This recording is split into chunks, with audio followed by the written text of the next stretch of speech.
আমার সেই গল্পটা এখনো শেষ হয়নি।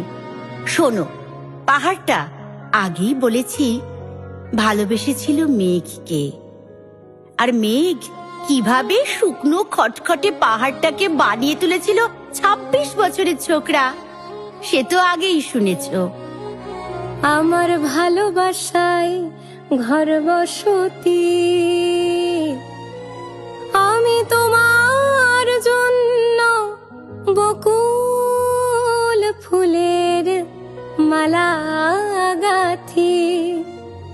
আমার মন পোড়ানো দুঃখগুলো মেঘের সাথে বেপাত্তা হলো।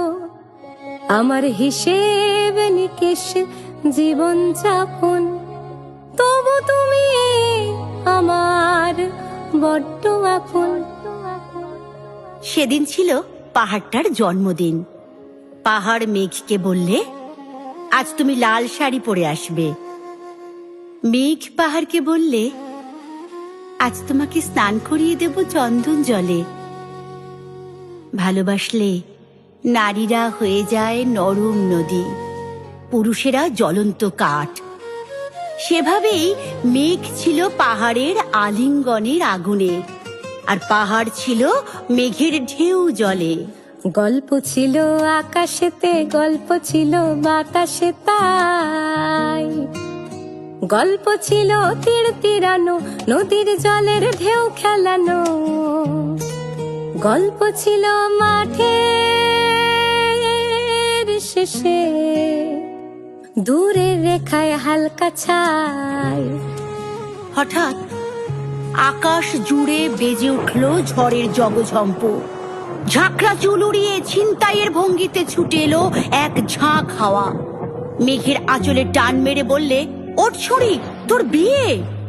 আকাশের গায়ে কিসের ছায়া ছড়ায় হাওয়া, ছোট্ট এ ঘর তার দু চোখে রোদ্দুর নিভে যাওয়া। কোথা থেকে কি যে সে বাতাস নিজে এলো, আমাকে জড়ালো।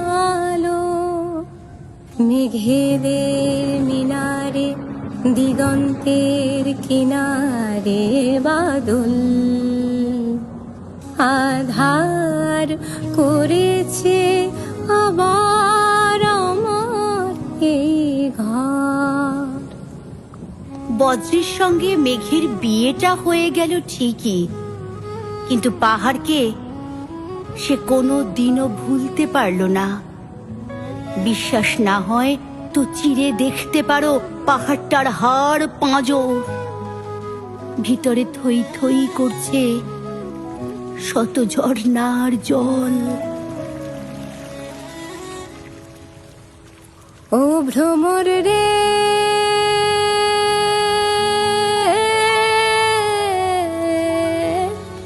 ও ভ্রমর, আগে যদি জানতাম রে ভ্রমর, যাইবারে সারিয়া।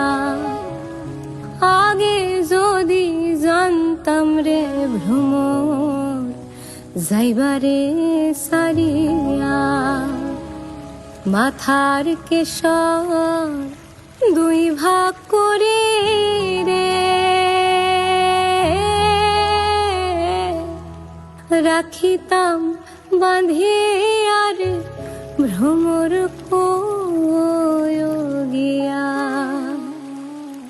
ও ভ্রমর কই গিয়া, ভ্রমর কই গিয়া।